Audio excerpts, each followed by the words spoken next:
Hello, my name is Tanner Fehrmann, and today we'll be going over Chapter 7, which is plane waves, and problem number 3. This problem has 4 different parts, and it gives us an E field to start out the problem.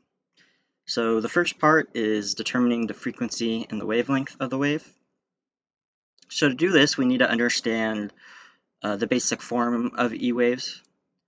So we get some kind of E vector, which has a direction, in this case x hat, so I'm just going to write x hat for now. Then we also have some kind of amplitude. In the problem, you see that the amplitude is 2. I'm just going to write this as E naught. And then there is a cosine or sine term, so I'm going to write cosine. And inside the parentheses, we have omega t minus k and some sort of direction, z. So this is a general form of our E fields. Now, in this form, it is important to be able to find the angular frequency, which is omega, and k, because these are needed to solve for the frequency and the wavelength of the wave. So the formula for omega is 2 pi f is equal to omega.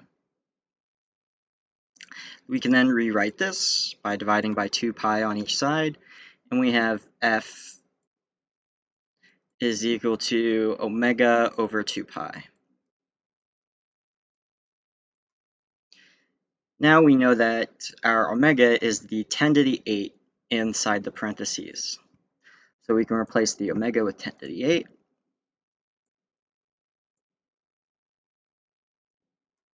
And then we can now solve for the frequency. Plugging this into a calculator, we end up getting a value of 1.59 times 10 to the 7 with a unit of hertz. Now, to solve for the wavelength, the variable used is lambda, and lambda is equal to 2 pi over k. Sometimes beta is used instead of k, but it's the same thing. So we need to be able to look at the E field and see what k is. Because we're going to use the scalar form, we're going to exclude the direction of z. So we end up getting a value of 1 over the square root of 3. That is our value for k. So now plugging that into the equation, we end up getting 2 pi over 1 over the square root of 3. I'm just going to rewrite that 3 real quick.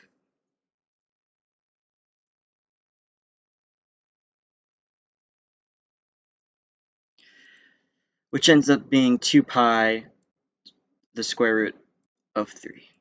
These are multiplied together. And this is the value for lambda, which is our wavelength. So with that, we complete part A of the problem.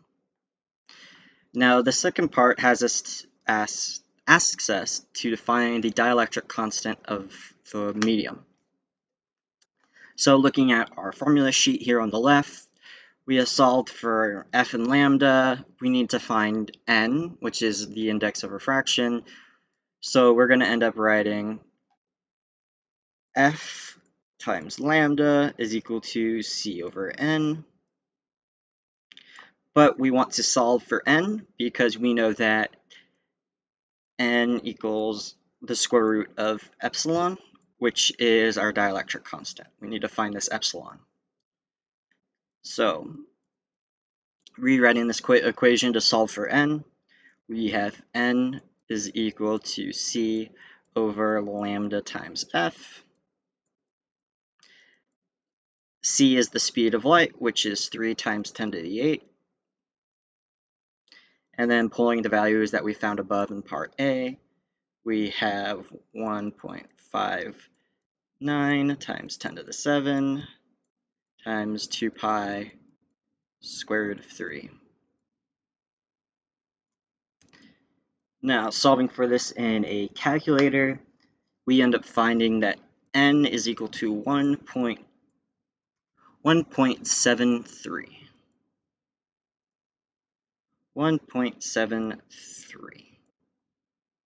Now that we know n, we can solve for epsilon. So 1.73 is equal to the square root of epsilon. So we square both sides. So we remove the square root.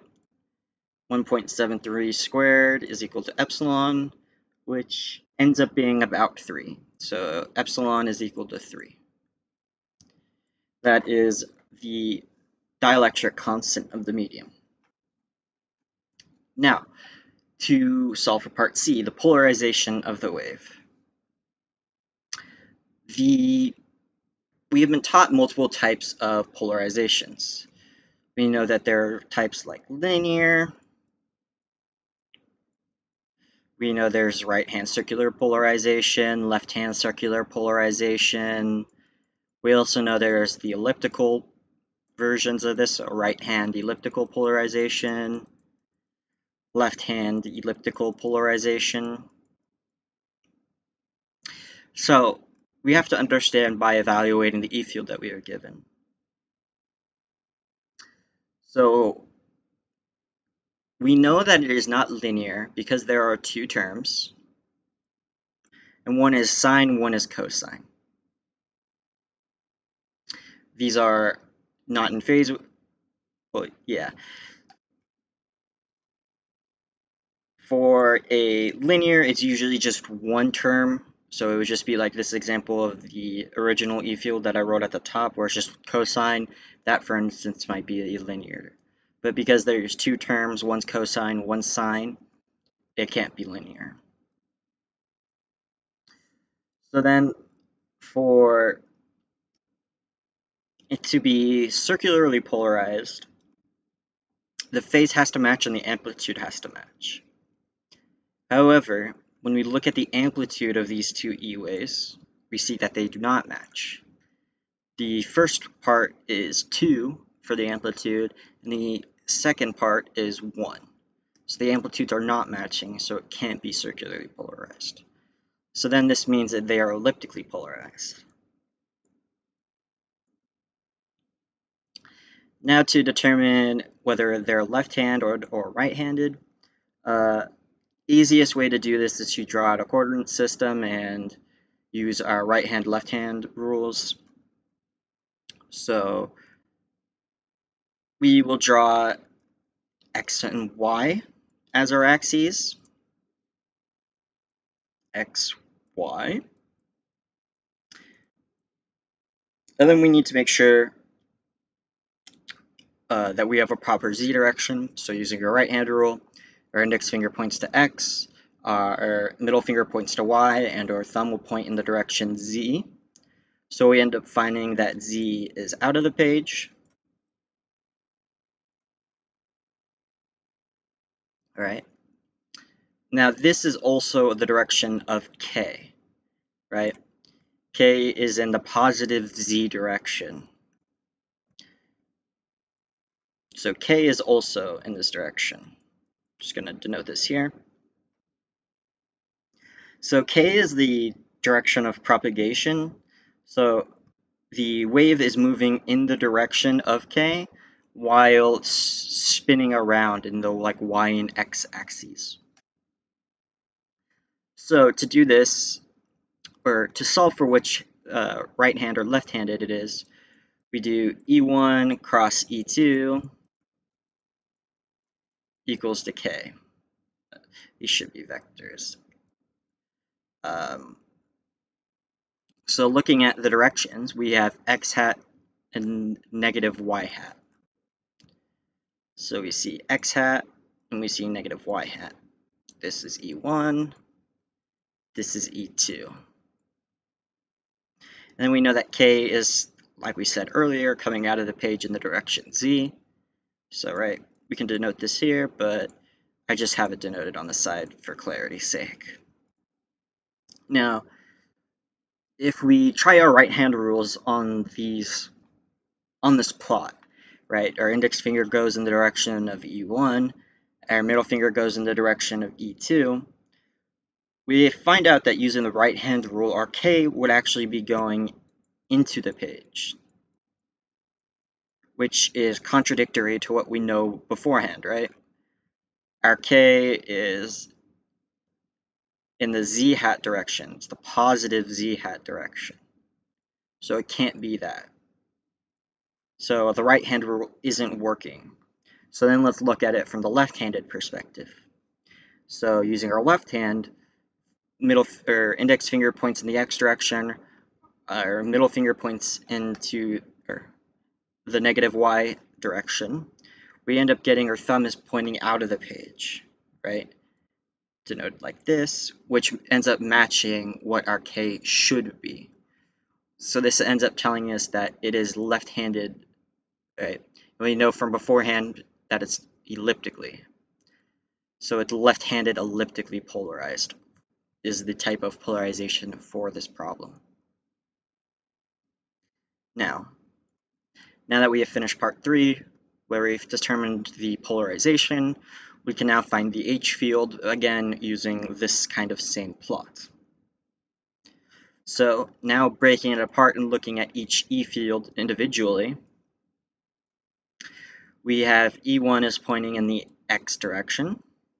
We still have K pointing in the Z direction, but we need to find H. So this cross product formula changes slightly. We have E cross H equals K. So we know E, we know K, so we can find H. So our index finger points in the direction of X, which is our E. Our middle finger, we don't know where it goes yet because we do not know H, but our thumb is coming out of the page. Right. So orienting your thumb and your index finger, you end up finding that our middle finger points straight up, or in the Y direction. So H1 is pointing in the Y direction.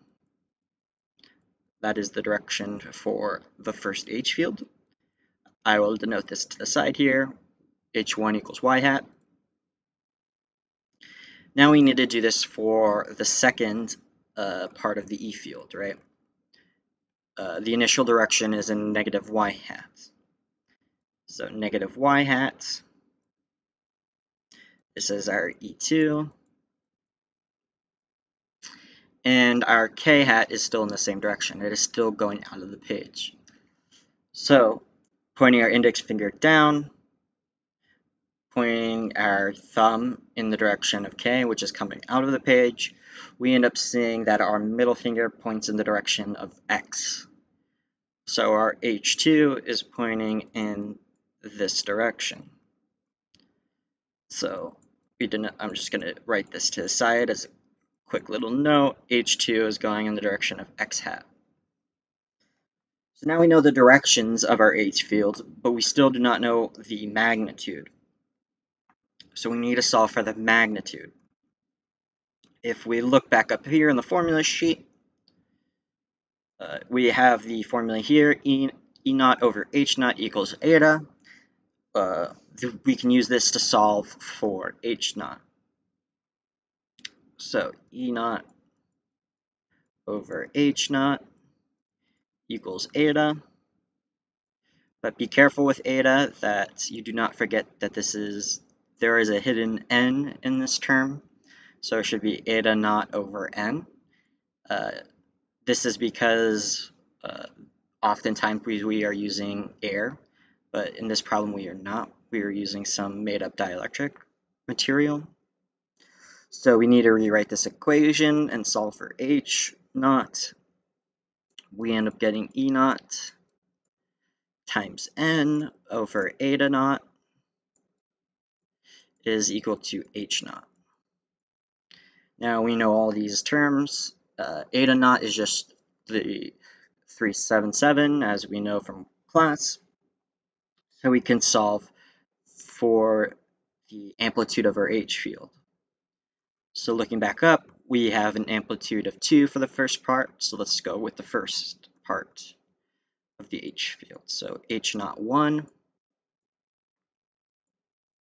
is equal to E naught, which we just said was 2.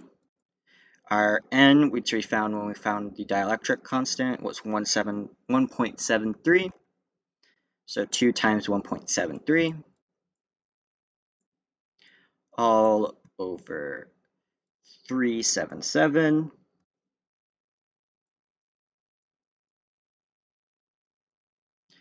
Now, solving for this, we end up getting a very small value of 0.0012 amps.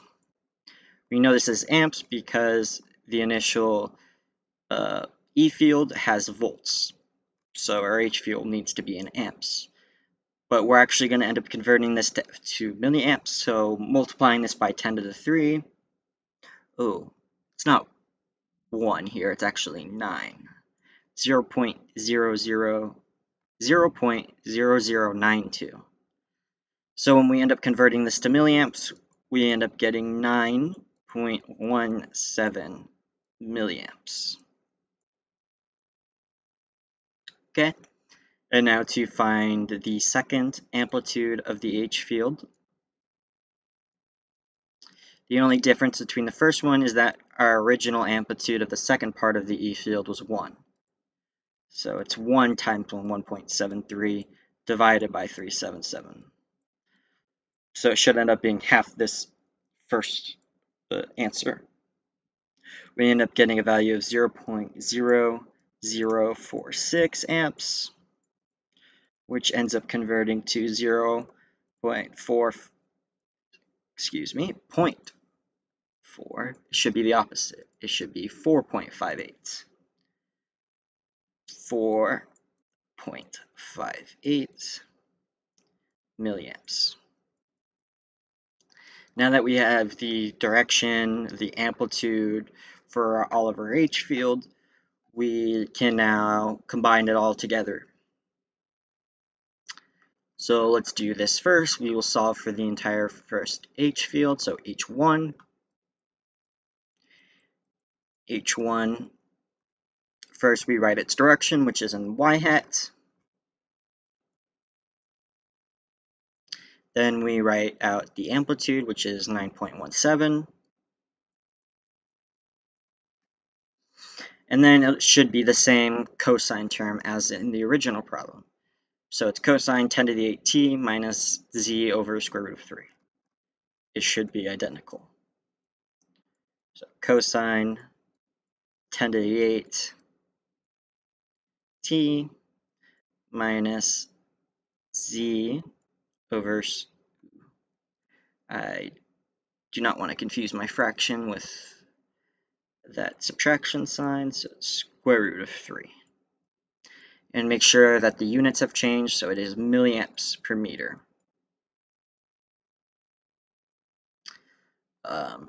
This is our H1. H2, it follows the same process. We first graph its direction. Its direction is an x hat, so we write x hat. Then we need its amplitude, so it's 4.58. And then it should be the same thing with how H1 is still cosine, the H2 should still be sine. It should be the same as the original second part of the E field. So we have sine times, or in the parentheses, 10 to the 8t minus z over square root of 3. And yet again, we need to have the units, so milliamps over meters. And now the problem does say the corresponding H field.